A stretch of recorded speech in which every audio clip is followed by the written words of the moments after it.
Hey everyone, I'm going to show you how to turn off Chrome Sync.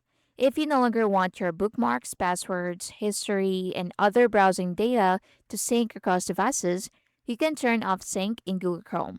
The process is quick and works on desktop and mobile devices. So open Google Chrome, then click your profile icon in the top right corner. So this one.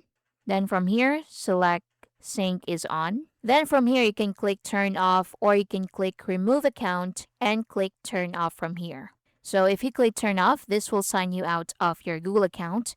Your bookmarks, history, and passwords and more will no longer be synced. So you can also click this box right here. So this will remove bookmarks, history, password, etc. So your data stored in your Google account remains available unless you choose to remove it. Now, if you don't want to disable sync completely, you can choose what Chrome syncs.